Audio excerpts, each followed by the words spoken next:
So on Friday, December 14, 2012, I'm working at this time in a vocational college, and while I'm there, something tragic has happened, and I don't have a lot of details. I just know that there's some sort of shooting that has happened, and it's bad. Had a brunch following that staff meeting I was at, so we still didn't have a lot of details, didn't know exactly what was going on.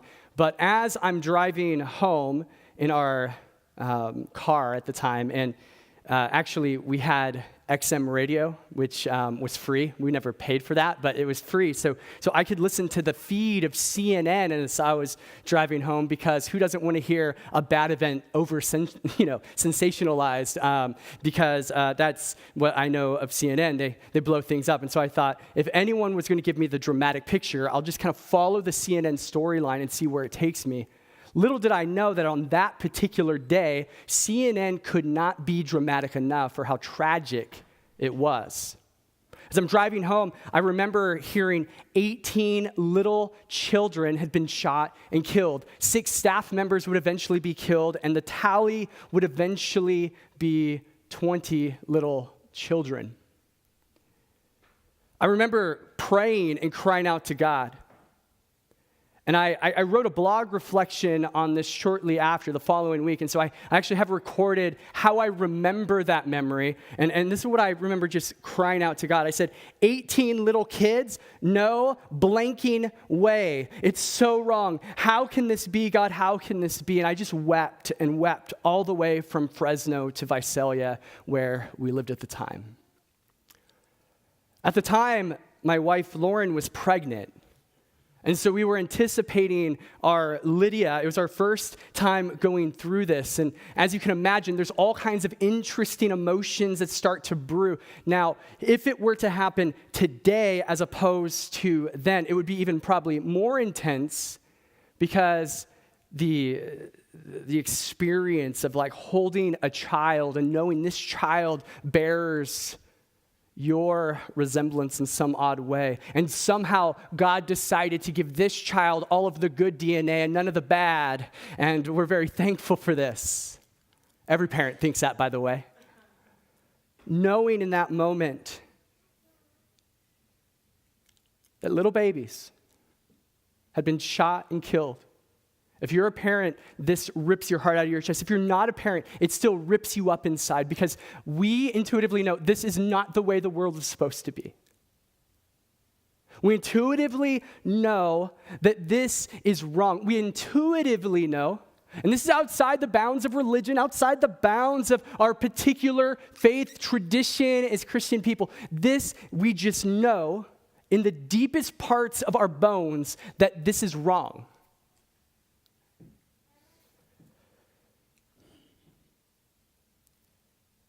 It would be rather convenient if this were the only thing wrong with the world. But wrongness is everywhere. Wrongness is all around us. It's not just that 20 baby kids got shot on one particular day, but that hundreds and thousands of baby kids died in bomb strikes in Aleppo just last month. It's not just that babies are born and have like disease and things that just aren't how we would hope they would be when they're born. It's that babies that are born healthy are abused every single day throughout the world. It's not just that there is crazy atrocities and violence that happens. It's the quiet things that we don't know are actually traumatizing children. It's the home that looks perfect that we find out 10 years later was abusive. It's the trauma all of you experienced as babies and children of whatever kind. Good family, hard family, no family. We all bear within us the markings of something that isn't perfect. So as we move into a series asking questions about why in the world is the world the way that the world is,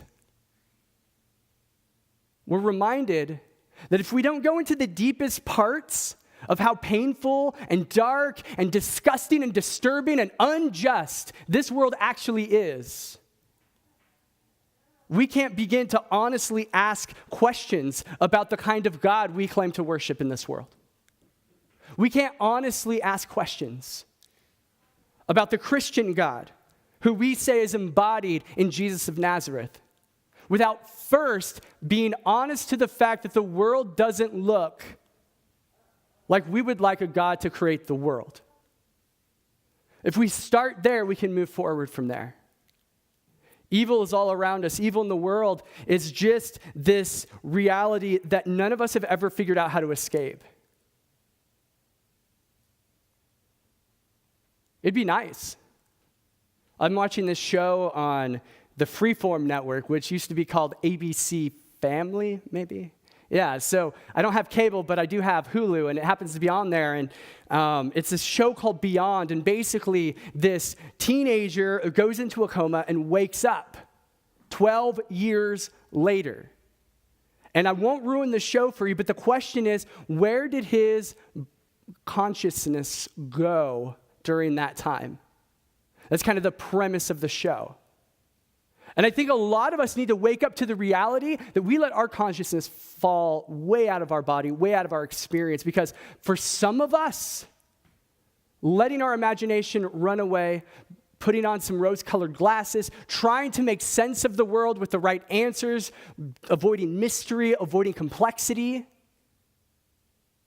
seems like the only escape from some of the pain and trauma that we see or experience in our world. It's interesting to me, though, that if we look at the Christian scriptures, we look at the Hebrew scriptures, we kind of follow the storyline that weaves in and out of there, we don't really get that impression from God. Now there are some hard texts, and that's true. We're going to actually walk through one of them today. So there are some things in the Hebrew scriptures that we're like, huh? This is God? Like, really? But if you really look at like the overall trajectory and you look at the flow and the rhythm of these stories, the biggest theme you find is a God that's in fidelity with people who suffer.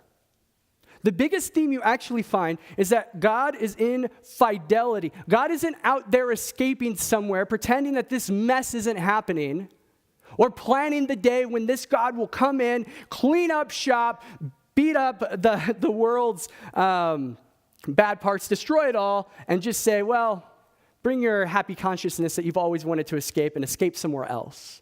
This God says, no, the mess is something that I'm on a mission to enter, experience, endure, and partner with human beings who are brave enough, who are present enough, who are alive enough to push back against evil in the world, to push back against darkness in the world. But in order to really get there, we have to name a couple of realities. First of all, the cosmos, both visible and invisible, is more complex than we realize. Like, it's way more complex. And in the biblical accounts, the way they give voice to this complexity is there is a God who rules the heavens and the earth.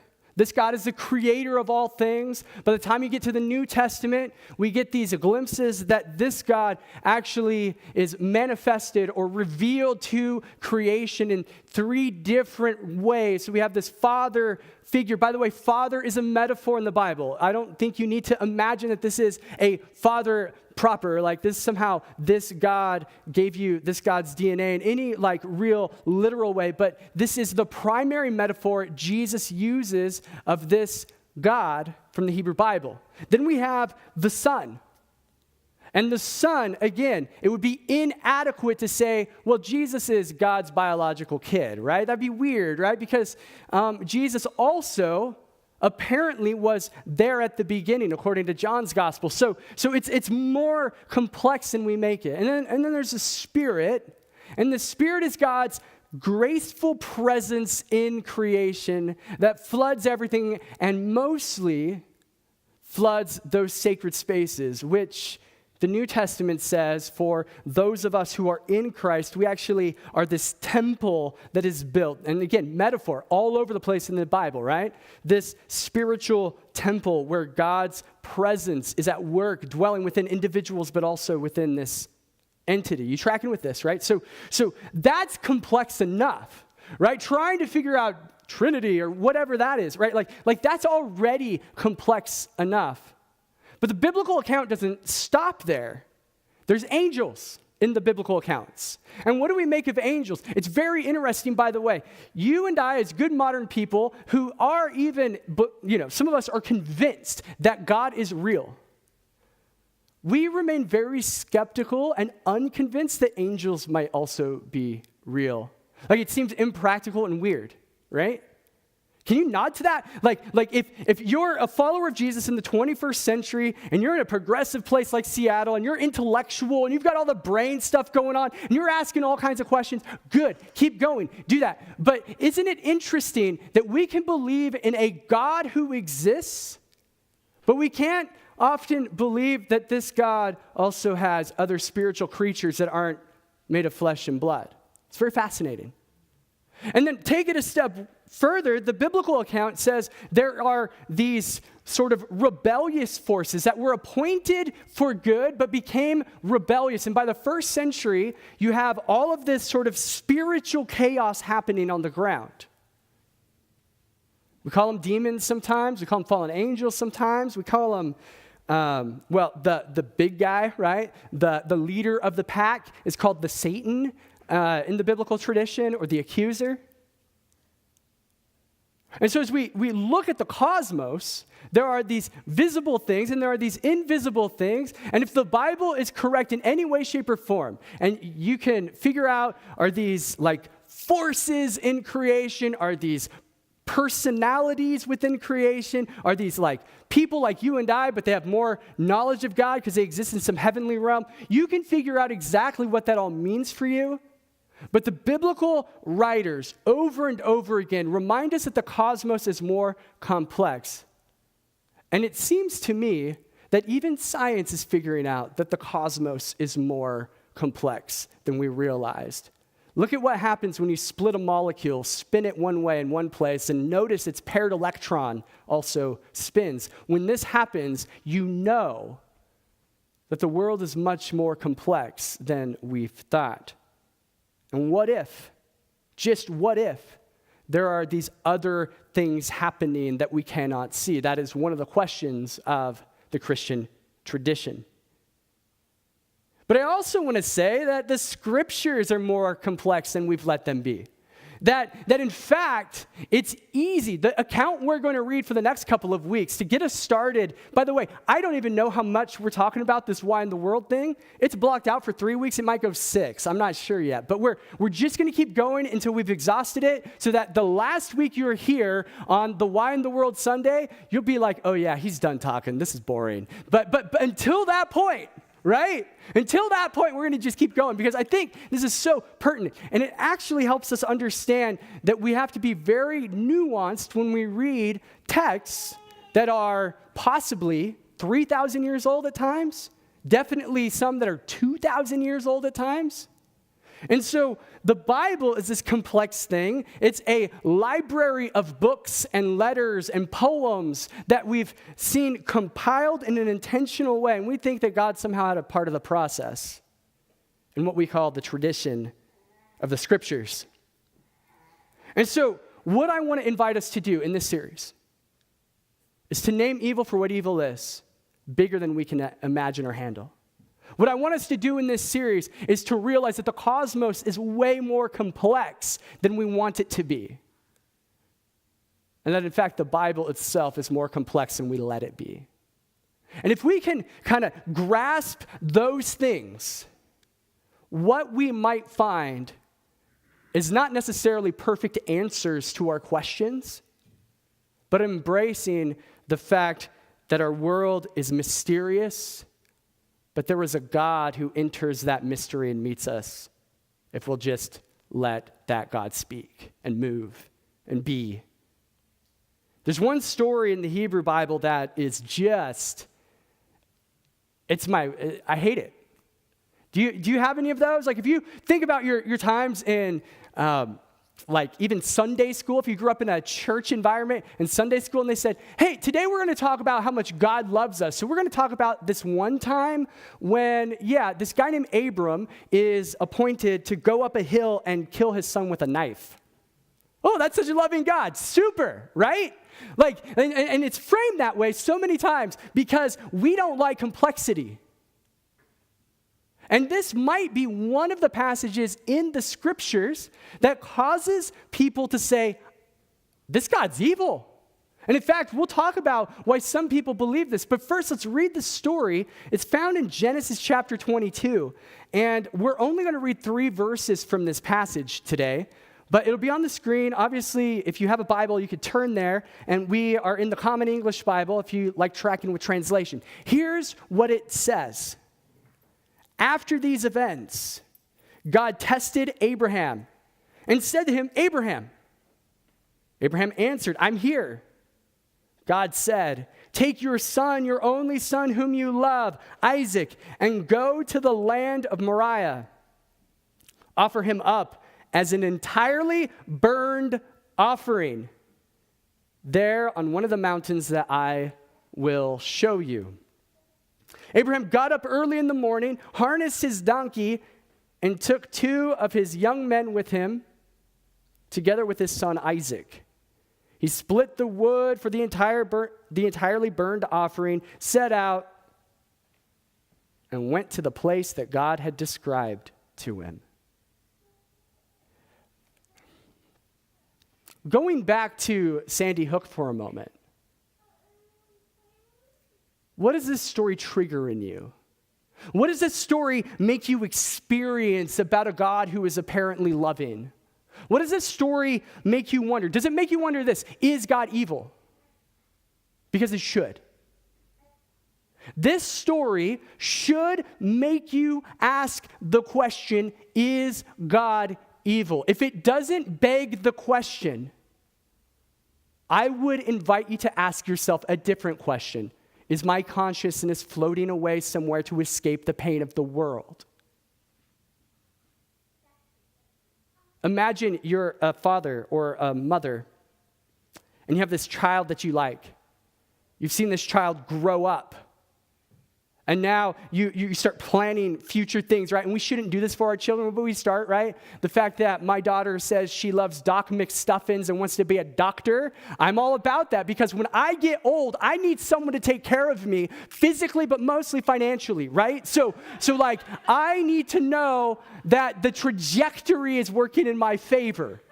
Because look, in ministry, you don't make money. You give it all away because you're that pious. You don't know. That's not also true. But not for me, for good pastors, but not me. But you get the idea, right? Like we start like sort of planning and framing out our kids' lives. And then we realize, oh, wait, I can't live vicariously through my child. And maybe it's healthy to allow them to explore and grow and become. And we'll point them in the right path. We're going to show them that Jesus loves them, not because we believe it cognitively to be true, but because Jesus actually loves them. And so we're going to live a certain way. And we're going to create safe spaces for exploration. And we're going to trust that a day will come when they say, yes, I'm going to follow this Jesus. And as I become this doctor that mommy and daddy decided in advance that I would become, because they foreknew in advance that was the best thing for me, that I will do it with a smile because Jesus loves me. But you get the idea. Like we have hopes and dreams for our children. And all the hopes and dreams for Isaac are about to be placed on a block of wood, sliced open, and burned up. I want to know if this God is evil or not. I think we need to know, because if this God is evil, I don't want any part of him. Right? Like I hear the entirely burned offering. It brings up other questions that we won't get into in this series, but you can go back and check out like an entirely burned offering. That sounds like the God who likes hanging people over hell and dangling them there a little bit, because this God gets pleasure out of making sure people suffer. And if it's not going to happen at the altar, it might happen in eternity. So might as well get this thing sped up, because we don't know if Isaac's a real good guy yet anyway. You see, this God might in fact be really bad news for Abraham. In fact, Christopher Hitchens, in a debate, has this provocative quote, which I think really gets to the point. Christopher Hitchens, who is part of this community of authors and thinkers called the New Atheists, who basically have decided that Christianity is not only something that's unbelievable, but they've decided all religion is bad for the world. And then I started asking some odd questions, like what about liberating slaves, and what about so there's pushback, of course, as Christians. We don't agree with the assessment. But we hear the critique, and we have to hear it honestly. Here's one of them. In a debate in 2008, this is what he says.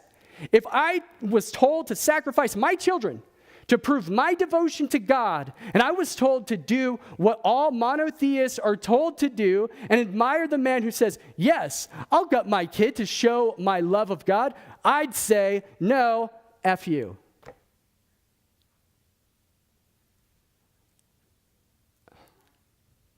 I hear that, and to be honest, I might say the same thing.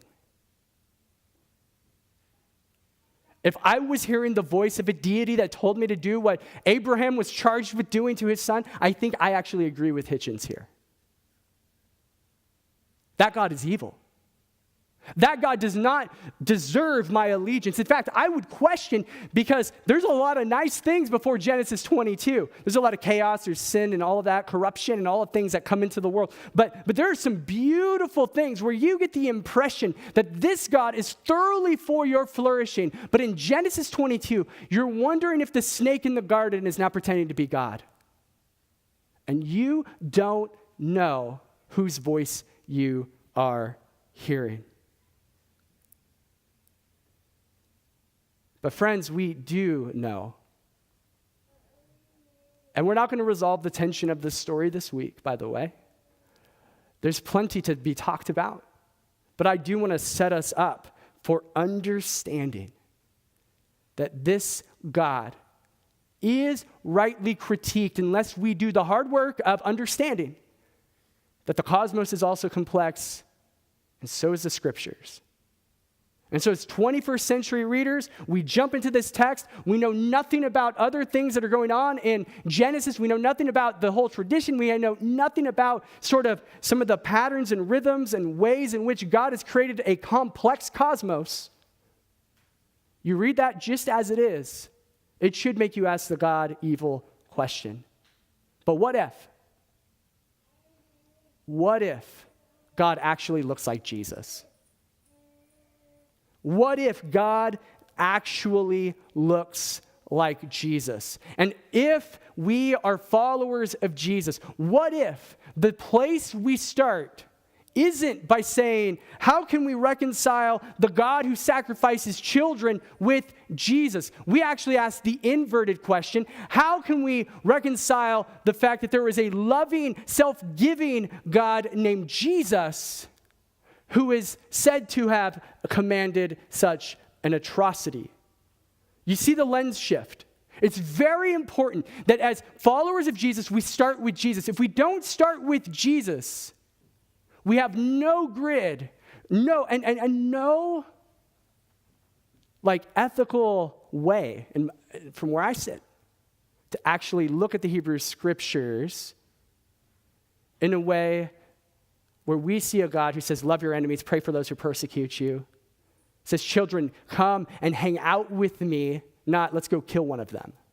If we don't start with the definitive revelation of God, we are missing the opportunity to then go back into the Hebrew scriptures and ask hard questions. Now, I'm actually going to argue that even without the end of the story with Jesus, that we can actually make sense of this text as it is in the Hebrew scriptures. By the way, there are a bunch of people in our world and throughout history who don't believe in Jesus but aren't wondering if God is evil because of this text. They're called Jews, and they're lovely human beings. And so I don't want to create weird dichotomies there. But we have the added advantage of being able to say that the definitive revelation of God is Jesus of Nazareth. And we work backwards from there. We don't work forwards from the hard text. We actually allow the hard text to be interpreted in light of who Jesus is. here's why. I mean, it's not like I'm trying to soften the Bible, by the way. I don't, look, if the Bible's complex, we don't soften it. Thus, I'm not resolving the problem in the Hebrew scriptures this week. We're going to look at it more next week and the week after that. But there's this wonderful passage, the letter to the Colossians gives us a clear picture of who the God in the Hebrew scriptures is and how that God connects to the God we see revealed in Jesus. And here's what it says in Colossians chapter 1. It says, the Son, this is verse 15, the Son is the image of the invisible God. Let's stop. Just that, okay? Jesus is the image of the invisible God. Now, there's two layers to this passage that we have to sort of reckon with. Part number one is this. The author is saying, because you're going to see in the context, there is this like cosmic scope and this human scope, and the author of Colossians is like weaving those threads together. And so they're both there. So the first thread is that when you look at Jesus of Nazareth, the Son, you are looking into the face of the God of the universe and nothing less. That's layer number one. Layer number two is that when you look at Jesus of Nazareth, you're looking at the human being who showed us how to image God perfectly. But here's the deal. This human being / God isn't just any human being and definitely isn't any God. This is the God who created everything. Let's keep going. So the Son is the image of the invisible God, the one who is first over all creation, because all things were created by him. Not like all things were created and then he came about. It's all things were created by him, the Son. So here in this passage, Jesus is being called Elohim, Yahweh. All of the names of God in the Hebrew scriptures, Jesus can embody in the flesh. Because in this moment, it is not as though the world was created and then Jesus comes. It's the world is created by Jesus. That is so important. So the question again in Genesis 22, do we think Jesus is there? I think so. Let's keep going.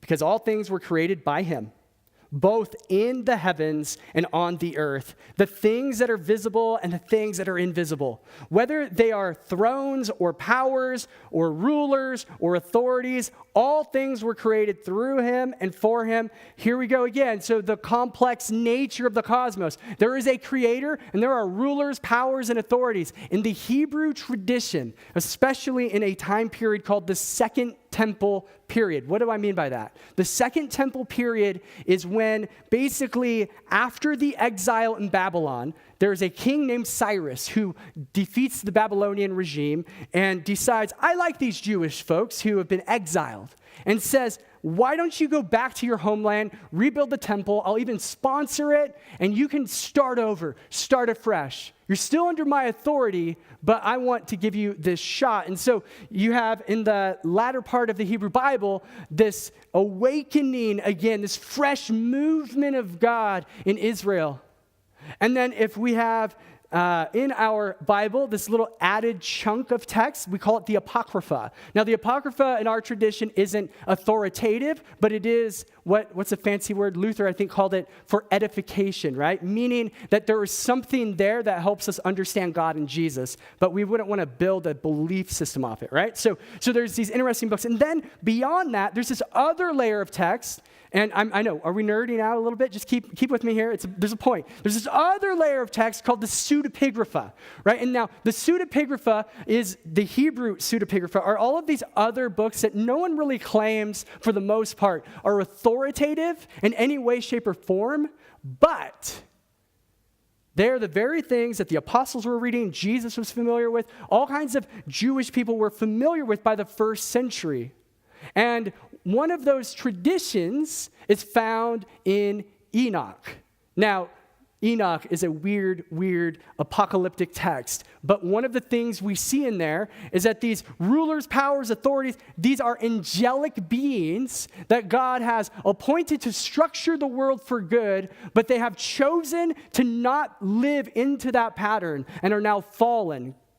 And so by the time of the first century, it is still the second temple period, meaning the new temple was built. It's going to be destroyed shortly after the death of Paul in 70 CE. So you get like the time frame there, right? But during that time period, the Hebrew people became more and more convinced that the cosmos was more and more complex than they had ever realized, that there are angelic beings that are out for our good. There are other angelic beings who have rebelled, and they are the fuel and the power of all of the thrones and all of the kingdoms that would oppress human beings, right?